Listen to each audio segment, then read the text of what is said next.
Hello everyone, and welcome to my Bold and Beautiful Gossips 24 channel.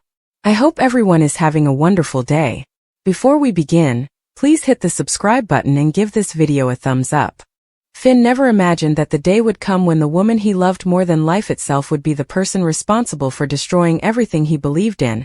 Yet as the truth about Luna's accident poured into his mind like poison, reality fractured in front of his eyes, casting him into a free fall of horror, heartbreak, and disbelief. And Steffy, trembling in front of him inside the dimly lit Cliff House living room, looked like a ghost of herself, her face pale, her lashes wet with uncontrolled tears, her voice shaking as she tried to explain that she never meant to hurt anyone. But Finn was no longer hearing excuses. His ears were ringing with the echo of Luna's dead because of Steffy.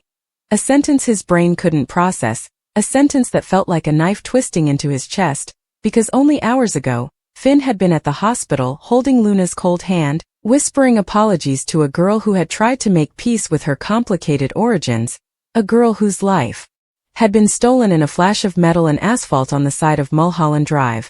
And the image of her bruised face kept replaying in Finn's mind as he stood staring at Steffy, who broke down sobbing, saying she panicked, that the headlights appeared out of nowhere, that she didn't see her until it was too late. And suddenly Finn felt his world implode. A wave of betrayal unlike anything he had ever felt, electrifying every nerve in his body. Because Steffy didn't just hit someone. She hit Luna.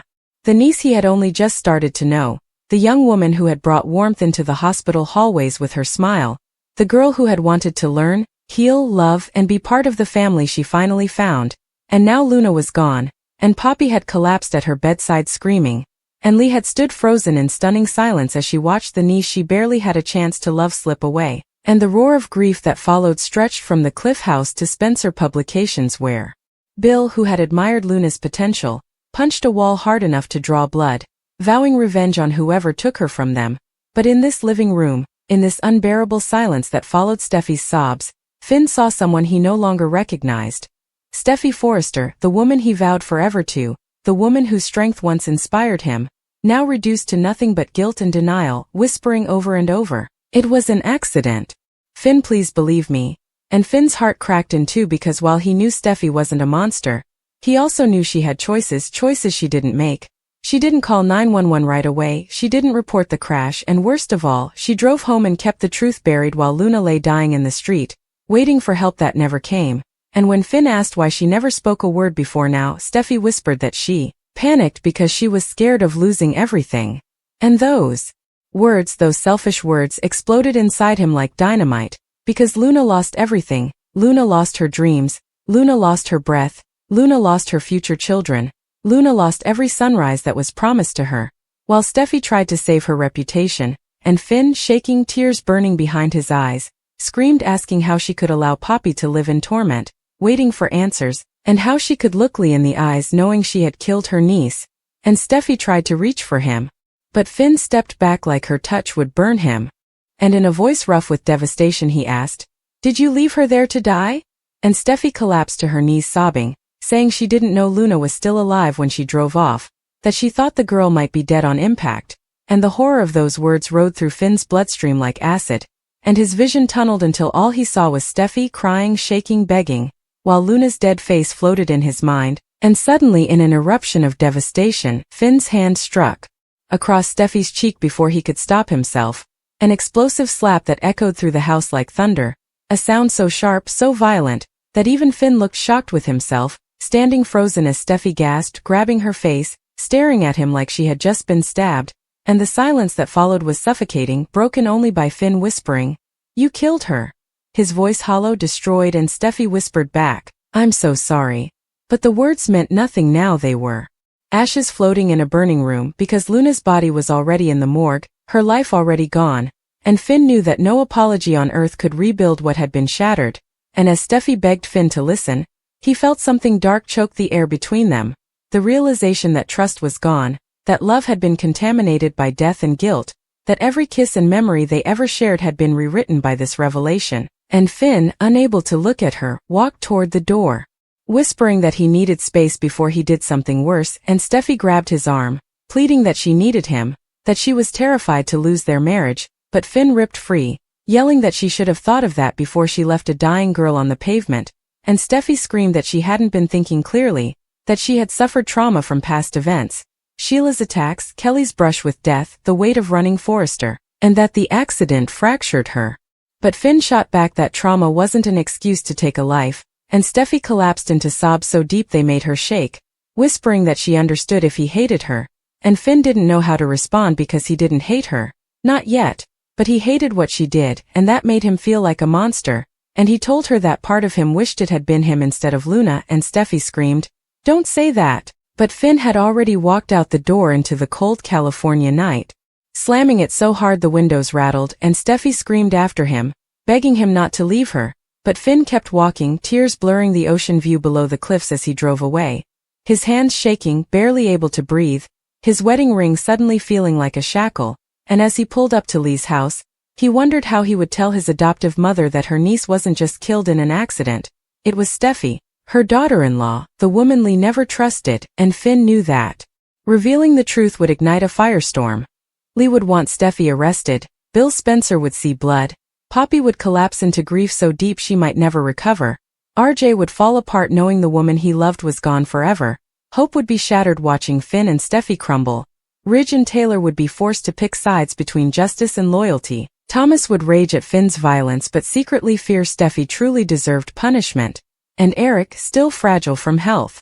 Battles would stand in stunned silence watching the family legacy drip with tragedy, and Finn couldn't breathe as the weight of this reality pressed into him, because even though a part of him regretted the slap, another part couldn't stop replaying Steffi's admission, the headlights, the impact, the fear, the flight, and he wondered if he had married a stranger and Steffi, alone, collapsed on the living room floor replaying the slap again and again, whispering Finn's name, terrified not of jail, not of the press, not of Bill's fury, but of losing the only man she had ever loved, and as she curled into a ball on the hardwood floor, she felt Luna's ghost in the room, felt guilt claw at her throat, felt the echo of Finn's voice saying she killed Luna, and she whispered that she wished she could turn back time, wished she had never driven that road, wished she had died instead, because the silence Finn left behind was worse than any sentence, and outside, the wind howled over the cliff walls, rattling the windows as if the universe itself were mourning Luna's life, and in hospitals, offices, and nightclubs across Los Angeles,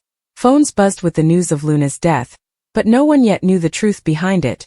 Not Hope, not Brooke, not Ridge, not RJ, who sobbed into his pillow, whispering Luna's name like a prayer, not realizing the girl he loved died because Steffi made a choice in terror, and tomorrow, when Finn told the world, when Bill Spencer called the police, when Lee demanded prosecution, when Ridge begged Finn to reconsider, when Steffi was placed in handcuffs crying, telling them she was sorry, the world of the Forresters would crack open, spilling secrets, anger, betrayal, and grief across every character connected to Luna, and in the middle of all of it, Finn would stand broken, staring at the woman he married, wondering if love could survive murder, wondering if forgiveness was possible, wondering if destiny meant to rip them apart, and the world would never again look at Steffi Forrester the same way, because she didn't just hit Luna.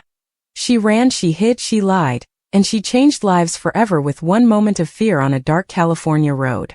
Finn drove in silence, gripping the steering wheel as if it could anchor him to reality, the coastal wind whipping through the slightly open window failing to clear the storm raging inside him, every turn of the wheel a reminder that life had been ripped apart by a single moment, and Luna's face, bruised and pale, haunted him with a merciless intensity that made him feel hollow inside, like someone had carved a hole in his chest and left grief to fester there. While in the house behind him, Steffi sat curled in a corner, trembling with the sting of his hand against her cheek still burning, the echo of Finn's anger reverberating through the walls, mixing with the sound of her own sobs, as she realized the life she had built, the life she had hoped to share with Finn, might never recover, and yet, the guilt twisted deeper than fear, because she didn't just fear losing Finn, she feared facing the family, the law, and herself in the mirror, knowing that she had killed Luna, or at least her negligence had, and every memory of Luna's last laugh, her attempts to bond with Steffi, and the fragile peace she had brought to the Forresters' chaotic lives, now seemed like a cruel, unrelenting punishment, and Finn, meanwhile, pulled the car to the side of the winding road overlooking the ocean, staring out at the crashing waves below, each one echoing the rage, the grief, and the helplessness that consumed him, thinking of how he had loved Steffi, trusted her, and now saw a darkness in her he didn't know existed, a darkness that had not just shaken their marriage but shattered it,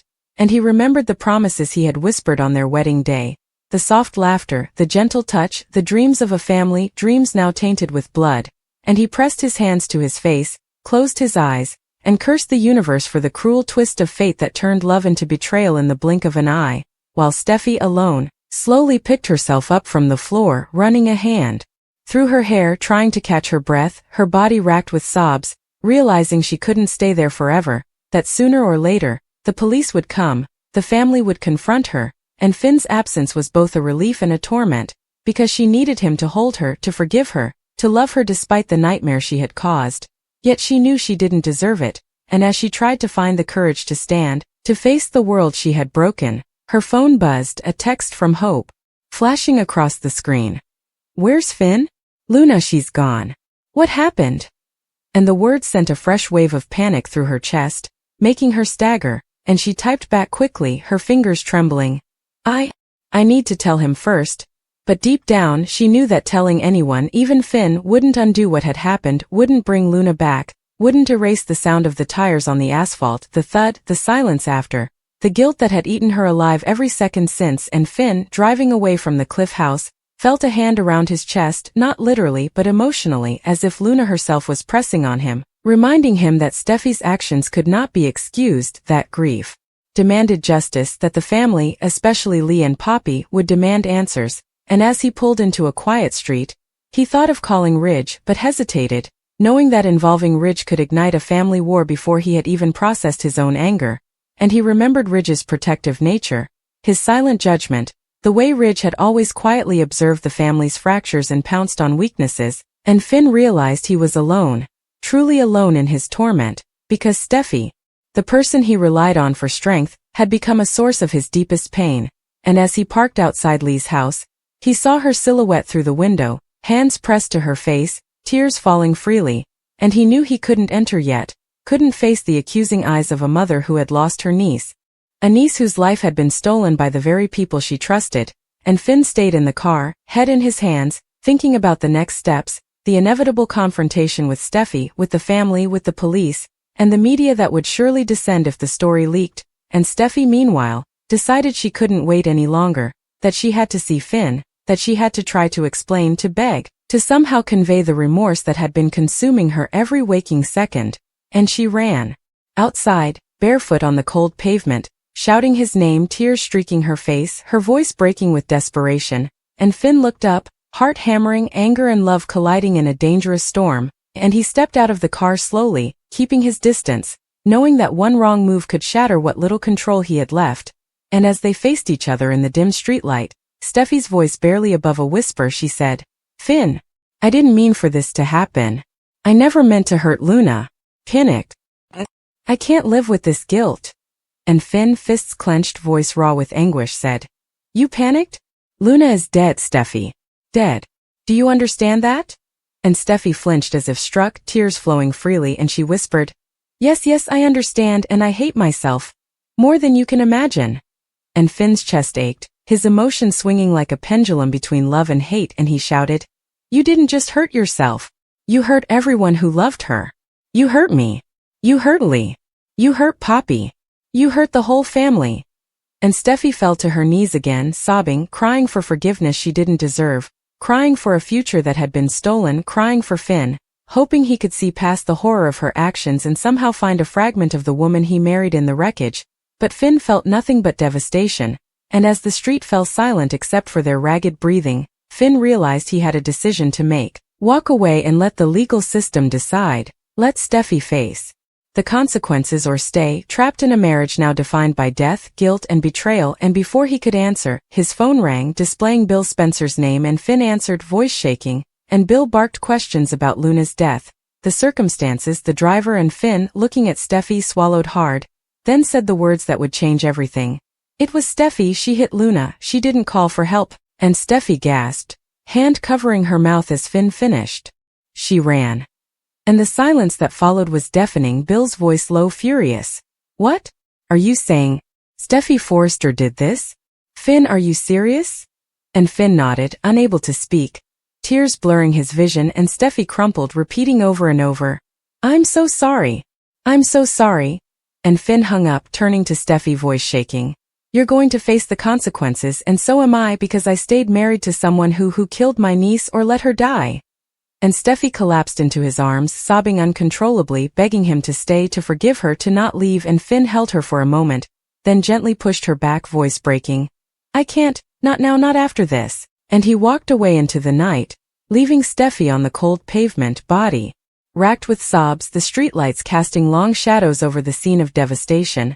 And back at the hospital, Lee and Poppy were being told the truth in fragments, each word crushing their hearts, Poppy screaming, Lee staring silently at nothing, and Finn drove on, past familiar streets, past the ocean, past memories of Luna's laughter, past every dream of what life could have been, knowing that tomorrow would bring confrontation, anger, police reports, media frenzy, family betrayals, and endless grief. And he also knew that Steffy's path to redemption, if it existed, would be long, painful, and uncertain. And as the night stretched into early morning, Finn realized that nothing would ever be the same. Not his marriage, not his love, not the Forresters, and not the memory of Luna, whose life had been stolen in an instant, leaving nothing behind but questions, guilt, and a haunting void that no apology, no embrace, no legal punishment could ever fill. And in the quiet of the car, Finn finally whispered her name aloud. Luna. I'm so sorry. I wish I could have saved you. And the wind carried the words across the empty streets of Los Angeles, a mournful echo for a life cut tragically short, a love betrayed, and a family forever scarred by one moment of fear, panic, and an unthinkable accident that would ripple through every heart, every soul, and every bond for years to come, leaving the entire world of the bold and the beautiful forever changed. Finn spent the night driving aimlessly along the coastline, headlights cutting through the foggy darkness, the ocean's roar below mirroring the storm in his heart, each crash of the waves echoing Luna's final, silent scream, and with every mile, he wrestled with the unbearable mix of anger, grief, and love, knowing that Steffy's confession had changed everything, not just for him, but for the entire Forrester family, for Lee and Poppy, for Luna herself, who would never get to see another sunrise. Another laugh, another embrace, and he felt a bitter, twisting rage at the injustice, at the fragility of life, at the way one split-second decision could unravel decades of trust, hope, and love, while Steffy, left alone on the cold pavement, wrapped in a thin blanket someone had thrown over her when a neighbor called 911, sobbed until her body ached, realizing the world she had built, the career, the family, the marriage, was now buried beneath guilt, shame, and fear. And even as paramedics approached, she barely registered their presence, lost in the endless loop of, I didn't mean to, and every time she repeated it, the words sounded hollow, like they belonged to someone else entirely, a stranger who had shattered lives. By dawn, Finn returned to the city, parking outside Lee's house again, staring at the familiar home that now felt like a courtroom, a place where judgment awaited, and he saw Lee at the window, her posture rigid, face pale, hands pressed against the glass as if she could hold the pain at bay, and Finn hesitated before knocking, feeling like the bearer of a truth that could ignite a firestorm, yet he knew he had to face it, to tell Lee what had happened, to admit that Steffy, the woman he married, the woman he had trusted, was responsible for Luna's death, or at least for leaving her helpless. And when Lee opened the door, her eyes filled with hope that Finn would somehow shield her from devastation, he had to look away, swallowing hard before finally saying, Lee, it was Steffy, she was driving. And the words hung between them like a guillotine blade, slicing hope, leaving grief raw, and Lee's hand flew to her mouth, eyes wide in shock, tears immediately pooling as she whispered, No, that can't be. And Finn, voice shaking, said, I know. I can't believe it either. I loved her. I trusted her, and she, and he stopped, unable to continue without collapsing, as the weight of betrayal and grief pressed down on him, and Lee stepped forward, embracing him with a trembling, fragile strength, sobbing, We have to find her, she has to pay, she has to. But Finn shook his head, whispering, I don't know if I can face her again, not yet. I can't. And Lee's eyes hardened, realizing that Finn's pain was as deep as hers, that Steffy's actions had severed not only family bonds but also trust, and that justice, whether legal or personal, would be unavoidable. Meanwhile, Steffy had been transported to the police station after the neighbors finally explained the situation, and though no charges had yet been filed, the weight of the truth loomed over her, suffocating her like a thick fog, each second stretching into eternity as she imagined Lee, Finn, Poppy, and the entire Forrester family confronting her, condemning her, and she could not deny it. Her fear was rooted not in punishment alone, but in the irrevocable damage she had caused, the loss of Luna, and the shattering of the trust she once held sacred. And as she sat in the sterile room, hands shaking, head bowed, she realized that every attempt at explanation, every tear, every whispered apology, would never be enough to bring back the girl whose life she had taken, and she wondered if Finn would ever be able to look at her the same way, whether love could survive this, whether she deserved to live in the world she had destroyed. Outside, Finn and Lee returned to the cliff house where Steffy had left her belongings, walking through the rooms that now felt like monuments to grief, memories of happier days juxtaposed with the tragedy now defining every corner.